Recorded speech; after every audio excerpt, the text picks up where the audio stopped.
नमस्कार मित्रों। 10 देश में आप लोगों का स्वागत है। आज बात करने वाले हैं, क्या नई दिल्ली का विधायक ही 2025 में बनेगा मुख्यमंत्री?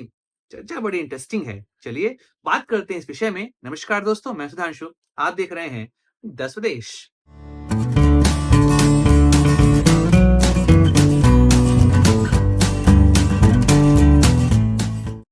दोस्तों, दिल्ली में 1993, 1998, 2003, फिर 2008, 2013, 2015 और 2020 7 चुनाव हो चुके हैं और 7 में से 6 बार नई दिल्ली सीट से जो विधायक रहा है वही बना है नई दिल्ली का मुख्यमंत्री।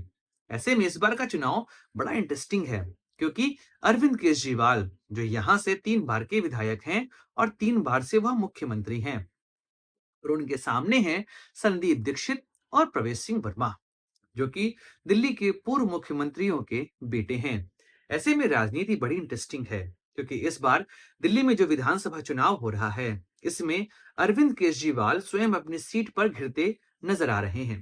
पहले थोड़ी इतिहास की बात करते हैं, फिर वर्तमान परिस्थितियों पे आते हैं।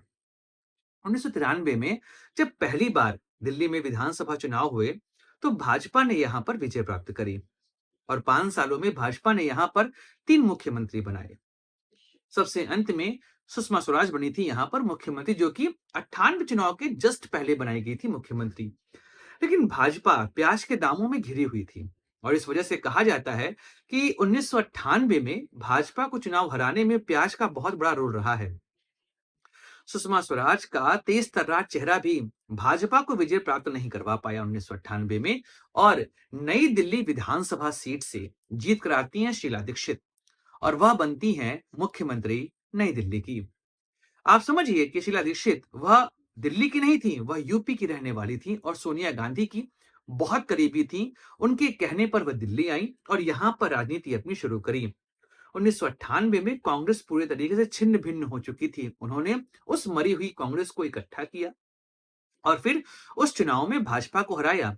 नोट करिएगा, 1998 के दौर में दिल्ली में सरकार, मतलब केंद्र की सरकार भाजपा की चल रही थी। उस दौर में उन्होंने दिल्ली में अपनी सत्ता स्थापित करी। 1998 वह चुनाव जीतती हैं, मुख्यमंत्री बनती हैं। उसके बाद 2003, 2008 3 बार लगातार वह दिल्ली की मुख्यमंत्री रही। लेकिन 2013 से यह दौर बदला, क्योंकि 2011 के दौरान कांग्रेस की केंद्र सरकार के ऊपर और स्वयं दिल्ली की सरकार के ऊपर भी आरोप लग रहे थे भ्रष्टाचार के। ऐसे में अन्ना मूवमेंट का रिजल्ट आता है और वह रिजल्ट था आम आदमी पार्टी। आम आदमी पार्टी का उदय होता है। शीला दीक्षित के खिलाफ अरविंद केजरीवाल काफी मुखर रहे और उन्होंने नई दिल्ली विधानसभा सीट से नामांकन भरा। किसके खिलाफ? स्वयं शीला दीक्षित के खिलाफ, और वहां पर उनको हरा दिया। एक कद्दावर नेता, 3 बार की मुख्यमंत्री हार जाती हैं। उस दौरान लग रहा था कि भाजपा अपनी सरकार बनाए, क्योंकि भाजपा के पास 31 विधायक थे। लेकिन तभी एक पासा फेंका जाता है कांग्रेस की ओर से। जिस आम आदमी पार्टी ने कांग्रेस के ऊपर ढेर सारे आरोप लगाए, उसी आम आदमी पार्टी के साथ मिलकर कांग्रेस ने सत्ता बनाई और विधायक फिर से रहा नई दिल्ली विधानसभा सीट का। अरविंद केजरीवाल बनते हैं वहां के मुख्यमंत्री। लेकिन सरकार नहीं चलती है। 49 दिनों बाद सरकार गिर जाती है।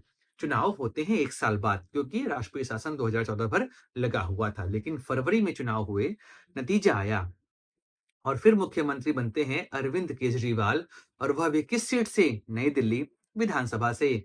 तो 98, 2003, 2008, 2013 और 2015 लगातार नई दिल्ली विधानसभा सीट से ही जीत कर आ रहा था दिल्ली का मुख्यमंत्री। 2020 इस बार भी नई दिल्ली विधानसभा सीट से ही बने मुख्यमंत्री कौन? अरविंद केजरीवाल। लेकिन भ्रष्टाचार के आरोप में जेल गए और फिर जब बाहर आते हैं, तो सुप्रीम कोर्ट ने मुख्यमंत्री के तौर पर काम करने को लेकर सभी तरह की रोक लगा दी। ऐसे में उनको पता था कि वह मुख्यमंत्री के पद को बहुत दिनों तक अपने पास नहीं रख पाएंगे। इस वजह से उन्होंने इस्तीफा दिया। ये अलग बात है कि उसका परसेप्शन एक अलग तरीके से यहाँ पर बनाया गया है और कालका जी से आती हैं आतिशी मालेना, उनको बनाया जाता है सीएम। लेकिन अरविंद केजरीवाल ने स्वयं ही कह दिया कि वह टेम्परेरी सीएम हैं और आतिशी मालेना अपने मुख्यमंत्री के कार्यालय में एक कुर्सी रखती है बगल में, जो कि दर्शाता है कि वह किसके बिहाफ में काम कर रही हैं। असंवैधानिक है, लेकिन आम आदमी पार्टी की राजनीति ऐसी ही चलती है। वह चीजों का परसेप्शन इसी तरीके से बनाते हैं। तो बहुत सालों बाद, मतलब 98 के बाद 2024 में आकर दिल्ली में एक नया सीएम मिलता है। वह भी किसी और सीट से, नई दिल्ली विधानसभा से जीतकर यहां पर नहीं पहुंची थी आतिशी मारलेना। लेकिन इस बार का चुनाव बड़ा महत्वपूर्ण, क्योंकि अरविंद केजरीवाल एंटी इनकम्बेंसी से जूझ रहे हैं। उनकी राजनीति इस समय ऐसी चल रही है जिससे लग रहा है कि वह अपने ही क्षेत्र में घिरते नजर आ रहे हैं। लेकिन नई दिल्ली विधानसभा सीट के में अगर आप देखेंगे, तो कांग्रेस और भाजपा दोनों ने अपने सबसे मजबूत प्रत्याशी वहां पर दिए हैं, संदीप दीक्षित और प्रवेश सिंह वर्मा। अरविंद केजरीवाल इस चुनाव में घिर चुके हैं, लेकिन जिस तरह से राजनीति संदीप दीक्षित कर रहे हैं, वह अरविंद केजरीवाल के वोट बैंक को खा सकते हैं।